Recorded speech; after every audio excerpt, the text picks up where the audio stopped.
The Me Too movement, it is growing this morning. Remember, Alyssa Milano started it all. It's one of the worst sexual abuse scandals in the history of sports. It is my honor and privilege to sentence you. Overnight, a rally on the campus of Michigan State University in support of survivors. The founder of the Me Too movement, Tarana Burke, will speak at MSU next month. Burke is expected to speak. Disbelief. Really, it was hard for me to wrap my head around the idea that there was a case where someone had harmed so many people and so many people had come forward and made reports, and yet he was still able to keep on victimizing girls and boys and women. I was enraged. I had been the co-chair of the 2014 Sexual Assault Task Force for campus, and it was unfathomable to me that this had been going on while we were doing this report, and none of that had been brought to light or brought to our attention as a task force. And I had an extreme feeling of betrayal. This was my institution. This was a place where I was actively doing work on sexual assault and on trauma, and I was in a space where so many people had been harmed. And even outside of that environment, the idea that I'm a member of this community, and when you start to add up the number of people who've been harmed, there's thousands in our local community who have been traumatized directly and secondarily by these events, and it was so incredibly painful to make that realization. I was away at college, and I came home for a weekend or so, and I sat down at the kitchen table and saw an LSJ article mentioning the Indy Star article, and that was the first time I heard about what Rachel Denholland, or her coming forward, and I remember that like pit in my stomach just dropped, and I didn't really know what to say. My parents asked about it because they had taken me to. My mom took me to every appointment, almost every appointment. So they were like, this didn't happen to you too, right? Kind of like a wondering and unsure of kind of how to move forward. I wanted to protect them, so I kind of shrugged it off as no big deal, and they took it as that it didn't happen to me and that I was one of the lucky few who saw him and was not abused by him, which wasn't the case. And I remember spending the year and a half before the trial kind of coming to terms with it, pushing it out of the way. I wasn't ready to fully admit what happened. And it was during the trial and how public it was. I couldn't escape the radio, the TV, the newspapers. Everything had his face all over it. And it was at that point that I realized I couldn't just turn away and try to ignore it any longer. And so I reached out one evening, kind of put an anonymous post and sent that to now my attorney. Had no idea what I was doing or where. I just needed to share it with someone, and that got the ball rolling in my first time speaking out about it. About a week later, I told my parents. Shortly after that, I had agreed to participate in the lawsuit. But yeah, it was the first couple days of the trial that really got the ball moving, and it's been a whirlwind of emotions leading up to and after.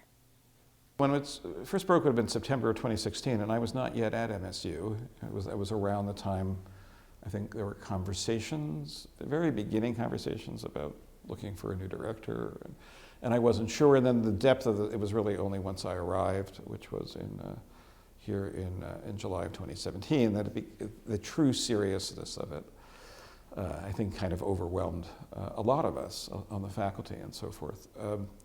So it was a gradual process of realizing not just the magnitude and of what the predator, what Larry Nassar had done as a university sports doctor, violating the most sacred oath, But beyond that, the failures of the university, I think that we hadn't fully understood. The depth of what now appears to be a cover-up, the redacted report, the Title IX report giving to Amanda Thomas show, and again, a refusal to really come clean and apologize and acknowledge what had happened. And that was just overwhelmingly painful for all of us on the faculty. There is no responsibility. I mean, it's a sacred responsibility all of us as professors feel to our students. And to know that our students and others hadn't been taken care of, hadn't been protected, that was just devastating. So I would say all of us at MSU, students, staff, faculty, wanted to do the right thing. It was the students that sort of led us first. I think the students in Go Teal and some of the other organizations, the faculty and students around Reclaim MSU, all were looking to do the right thing. And we wanted to do that too at the museum. I think our perspective was we needed to hear from the survivors first. Yesterday evening, the Michigan State Museum held the first of many speaker series on surviving sexual assault, and January 15th marked the one-year anniversary of when survivors found their voices. For me, therapy has been a huge piece of the healing process.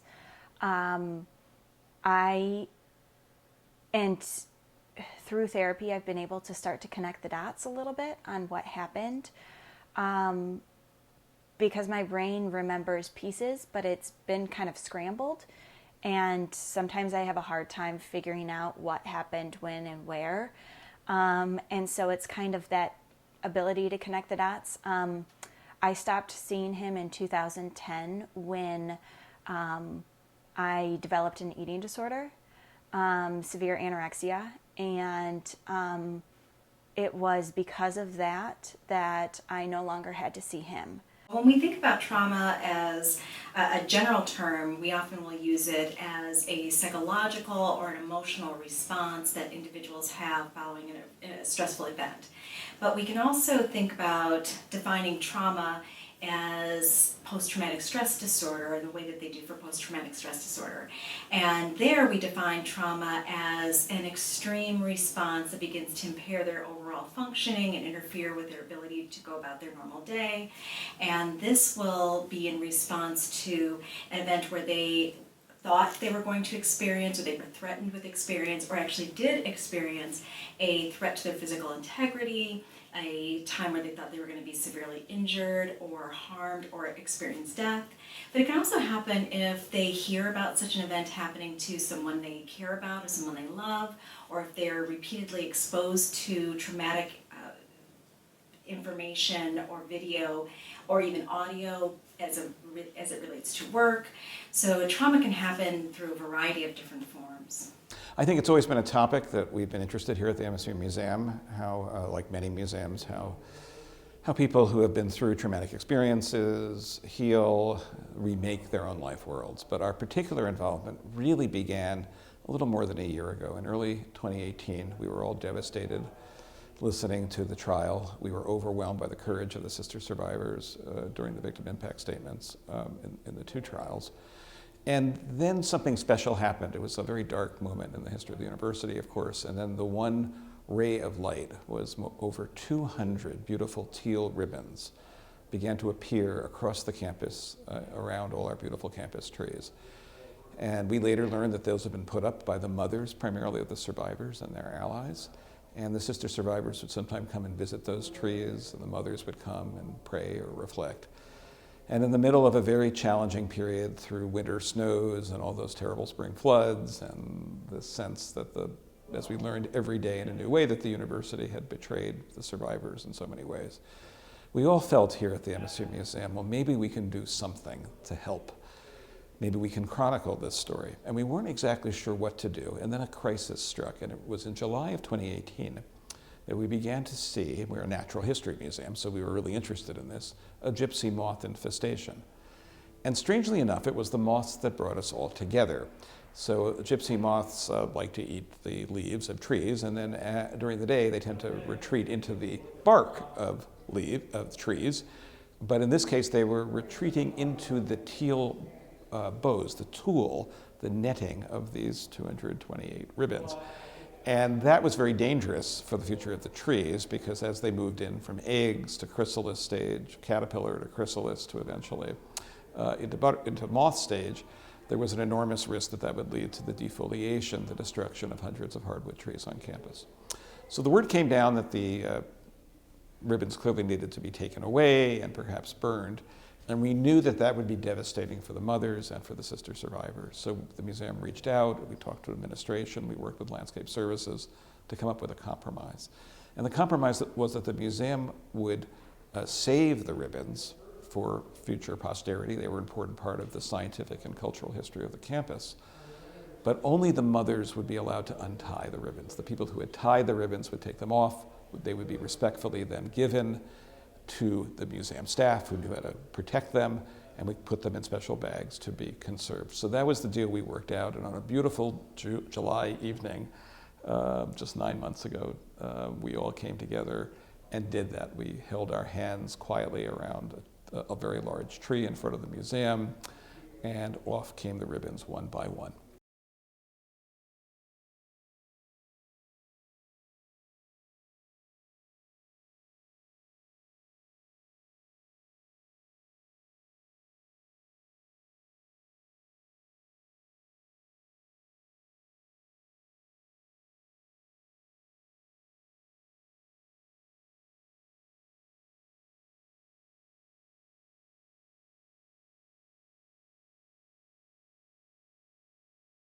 We know that when someone we care about experiences a trauma, it's not only that individual who's impacted.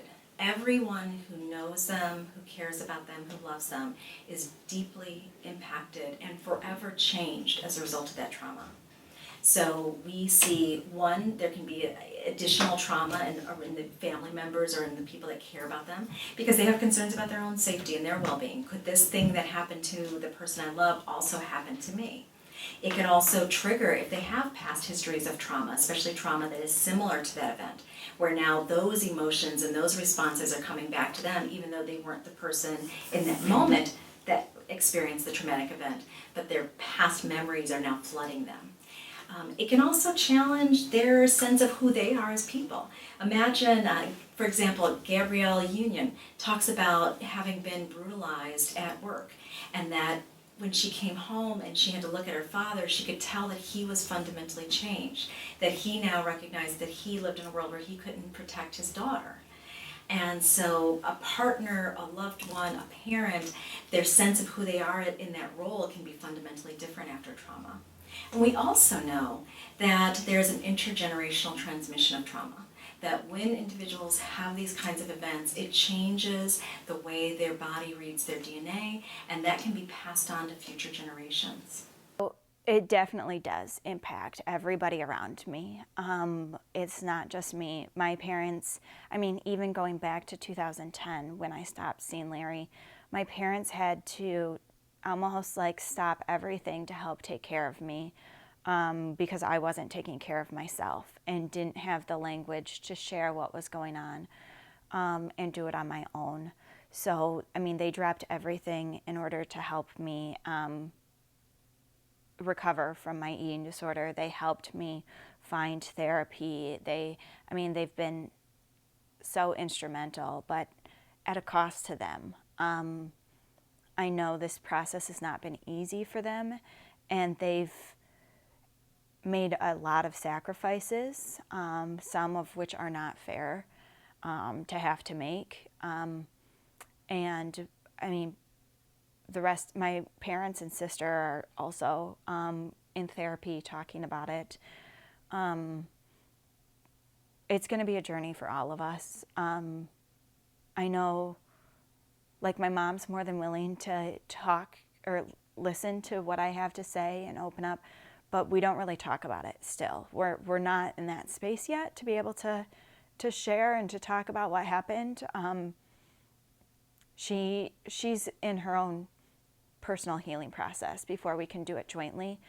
But they have been, I know there's been a parent support group and Facebook group as well.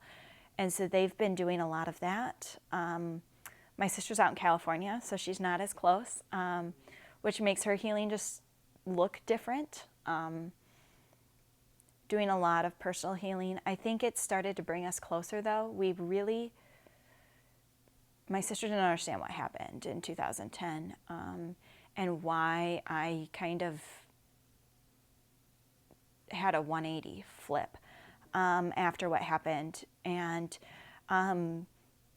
we were best friends beforehand. And so I think when that relationship was ruined, it was really tough for both of us. And we went months without speaking. And now that I've started to open up and share more, I also went through a health scare. There was one, my last treatment stay for the eating disorder, it was a life or death situation. I was about to die, and she got the phone call, like, so Louise is going back to treatment. She may not make it this time. And that was the first time my sister reached out to me again to start to heal and repair that relationship.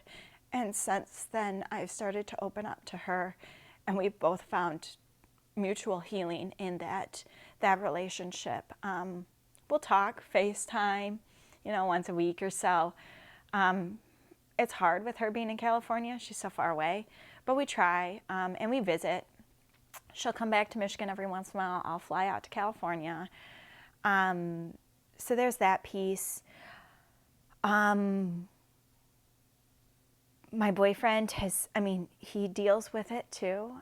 There are times where I have panic attacks or flashbacks, and he knows that he just can't touch me during those times. And maybe 5 minutes later, he can come and I can hug him again, or he can hold me, but not during. And we're pretty good about communicating that. He knows during flashbacks, he can't come up from behind without waving a hand in my peripheral, letting me know and asking me if it's okay.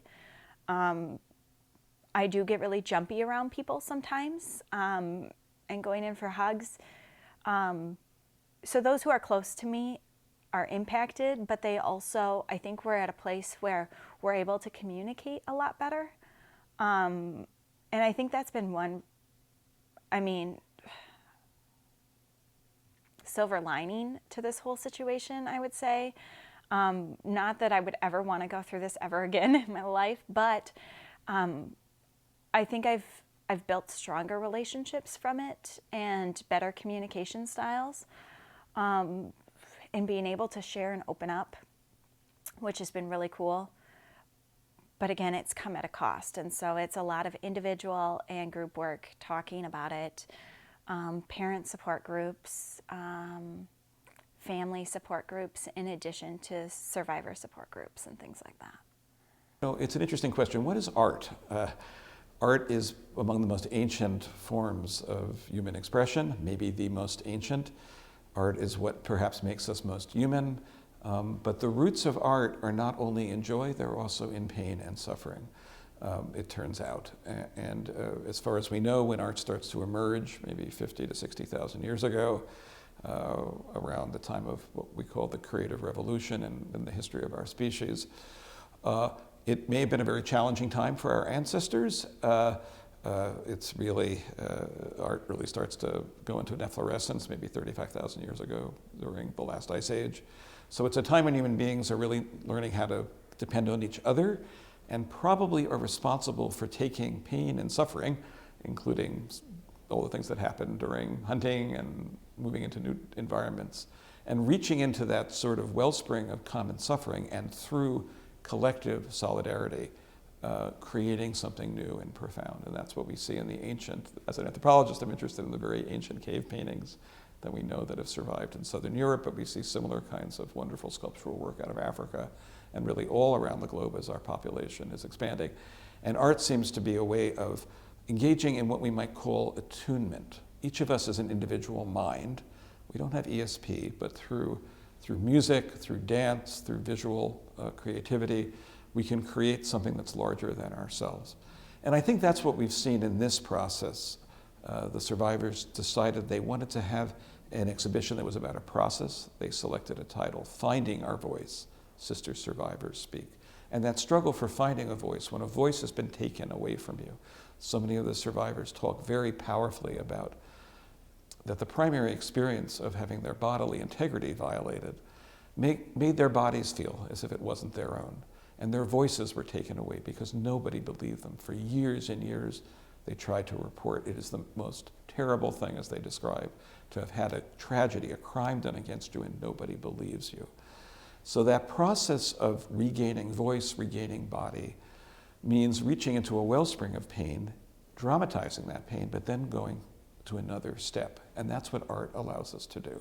When I envision a future of where things are going now that we're having greater attention on sexual assault in our communities and in this nation, my real hope is that we begin to dismantle all the myths about sexual assault and sexual abuse, that we create an open space where we can hear survivors' voices and that we believe them, that we end this constant narrative that people are lying or people are trying to just get famous men in trouble, and that we begin to have an in-depth conversation about how sexual assault occurs, what we need to be doing to prevent it, and that we begin having these conversations very, very early with children. So as you recall, many children are sexually assaulted. Many people who experience sexual assault over their lifetime, it happened prior to the age of 6 and definitely prior to the age of 12. So we need to create a new narrative where we're talking with children in developmentally appropriate ways about what this is, how to protect themselves, how to recognize early signs, and how to talk to the adults that care about them to get the behavior stopped if it's happening. I think we also need to change our narrative about who's likely to be a perpetrator and who's likely to be a victim, because as we know, at any age, regardless of gender, people can be sexually assaulted, and we know that there is a lot of shame that's placed on victims. So as we open up our narrative, as we talk about this more openly, hopefully we will begin to help survivors shed the shame and move to society where this is decreasing in frequency, and that when people come forward, it's able to be a healing experience and not an additional trauma. I hope MSU can turn over the 6,000 documents and have an open, transparent approach to things. I think that would be really helpful in moving forward. Not to rehash the past so much as to be able to move forward and see the missteps and figure out how we can change as a culture. At the state level, I'd like to see changes in our statute of limitations laws. Right now, they're pretty poor, and it doesn't allow survivors to open up and speak out. As a society and culture, I hope we can allow more survivors to speak up. I think the Me Too movement is incredible, and the more we share and the more we stand up for ourselves, I think the more change we're going to be able to see, learn from what happened, and create a better place so our children are safe. No, I can't keep quiet. No, no, no. A one-woman riot. Oh, I can't keep quiet. I can't keep quiet. I can't keep quiet. I can't keep quiet.